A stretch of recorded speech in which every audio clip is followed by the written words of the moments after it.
So I want to do a prospect check-in. I wanted to look at some of the top guys from the 2026 NHL Draft and talk about how they are doing so far this year. So we got 7 players here. I didn't pull up every single guy because that'd take too long. We'll go through more, and we'll obviously do our draft soon. I think that's coming up soon, too. We usually do one in December. Yes. So get prepared for that very soon. We got a lot. We're kind of behind on stuff we need to get done. But regardless, we'll ignore that. We'll ignore the fact that we're behind. Gavin McKenna. Let's start out with the big guy first. Out of Penn State University. 16 games played. 4 goals, 14 assists, 18 points in Penn State University. Again, as somebody who's a PSU fan myself, he's been a bit underwhelming, but not like terrible. Like he hasn't been terrible. He's still been very good. Not scoring a ton. Again, whether LeBlanc likes to admit it or not, it's an adjustment from one league to another. So that does play a factor here. Why you throwing shots at me? I didn't say anything. Because when we brought up the last time we had this NCAA is so different from the WHL. And I said there's an adjustment period, and you guys shit on me. Well, no, because you said the WHL was just as hard. Because it is just as hard. Okay. Anyway, I'm not bringing up this whole argument. With Penn State, 18 points in 16 games played, are we satisfied or disappointed with McKenna's campaign so far? Listen, he's over point per game in the NCAA. I think that's fine. That's kind of what I'm taking with this approach. I'm not going to lie. I think and he leads the NCAA. He's one of the top freshman scorers. I'm just saying, in the WHL, there's no fucking 30-page essays due the next day. I'm just putting it out there. Do you get degrees in WHL? I know they have a program. They do. They have the high school program, but once they're out of high school, I think it's very aim. Yeah, McKenna, I think has been my freshman, and it won't let me. Yeah, I think he does lead freshman. The only other guy Verhoff's a freshman, right? And he's not close. Verhoff's a freshman. Martone is a freshman. Martone's been very, very good. Verhoff's also a defenseman, so let's keep that into account as well. Yeah, let's keep that into account. He's the next guy up on my list. But McKenna, I think, has been overall good so far. Not crazy. Is there a real consideration for somebody else to go first overall over him? I think Ivar Stenberg. Yeah. So we will get into him. I made a video on him today, but I do want to go on to Keaton Verhoff first. Out of North Dakota, 16 games played, 4 goals, 7 assists, 11 points. I think he's been good. Again, defenseman, putting up good numbers. Again, Verhoff has been an exciting guy. I think he's definitely the best defenseman in this draft, by a mile. So, yeah, I think he's been good. Tim, you can speak more on that if you'd like. Yeah, Verhoff has been... I've been impressed with what I've seen out of him. Granted, I didn't know much of his game while playing in the WHL because I just haven't watched it a lot. But watching North Dakota a lot, Verhoff and Reshny have stood out as two of their best guys.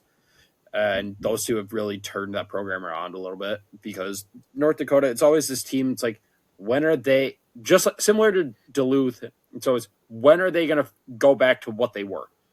And they're finally back to what they were, what they used to be, where it's a consistent top 10 team. And yeah, Verhoff, he's been steady Eddie on the back end for them, providing offense. Just a good leader for him, which you weren't really expecting out of it coming into the year because he was a new guy, but he's been really good for North Dakota. I've been impressed by him. Yeah, I like Verhoff. He's been fun to watch. Moving on to LeBlanc's guy here, Ivar Stenberg. 25 games played in the SHL, 6 goals, 18 assists for 24 points with Frölunda HC. So I do have a stat here I want to pull up. I'm going to compare him to Leo Carlsson real quick. So this is Leo Carlsson's stats before the World Juniors back in 2023. Had 3 goals, 11 assists, 14 points in 25 games played. Stenberg, 6 goals, 18 assists, 24 points in 25 games played before the World Juniors. So I'm not saying that Stenberg is better because Carlsson's a center and Stenberg's a winger. But maybe. Those are pretty good numbers. They're very good numbers. And I think that Stenberg is doing that. He's almost over point per game in the with Frölunda in the SHL. in the SHL. I think it's pretty safe to say that that's a better league than NCAA. I would agree. I think this like you're playing against grown men. I think that's the main point here. Stenberg, like I'm gonna say this, you might catch some flack for it. I think Stenberg is generational. Really? I feel like he's on McKenna's level. I think he's right there. I think he might be better than Verhoff. I'm not gonna lie. Just saying. Like I think it's McKenna, Stenberg in that one tier, and the tier two you look at guys like Verhoff, like Belcheck, Chase Reed. Chase Reed would be there as well. I'll tell you one guy who might go higher than he should. Maybe he should simply because of position of value, and I've seen him a lot because of where he's playing juniors. Tynan Lawrence is a dude. So I got Lawrence here up next in my prospect check-in. 7 games played with Muskegon, 8 goals, 5 assists, 13 points. Fun fact, did you guys know there's another Hudson brother playing with him? There's a fourth? There's a fourth Hudson. There's another. I didn't know that. Lord. A Hudson video. I thought we were done with. I thought we were done after Cole. Oh my god. Yeah, he's with Lawrence there. Anyway, that's not my. Stop producing. I did want to bring that up. But Lawrence, 7 games played, 13 points. He's looking pretty damn good right now. He's only played 7 games because he was injured to start the year. But you look back at the playoffs last year, he was the playoff MVP for Muskegon when they won their first USHL title. He was one of the biggest reasons why they won the USHL playoffs last year. He's going to be very good, and I could see him getting drafted a lot higher than a lot of people should, simply because after him, who's the next best center? I'm just gonna say this. Like I'm looking at this. We talk about this draft class being generational. There is no. Even McKenna is like a questionable. He might be a winger at the next level. Like I don't think he could be. He's been playing winger primarily. I was gonna say he's not playing center at Penn State. Yeah, no. I think he's a winger at the NHL level. So like you're looking at. There is no token number 1 center in this draft. The only other, like it's Tynan Lawrence, and then it's Oliver Savanto, the Finnish prospect there. And it's those two. Yeah, only one after is maybe Caleb Malhotra, but like there is no like the center depth in this draft is not very high. So I can see centers going higher than they should. Yeah, and that's why I'm saying I think Lawrence should he bump into the top 3?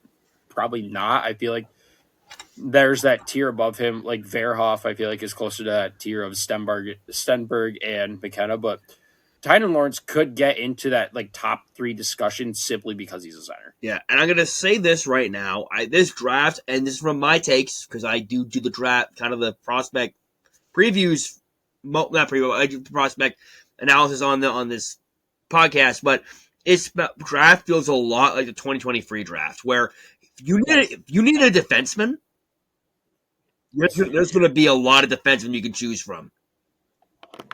Yeah, I agree. Look at this. Look at this. Bedard, like McKenna's Bedard. Stenberg is say his name. Leo. Leo.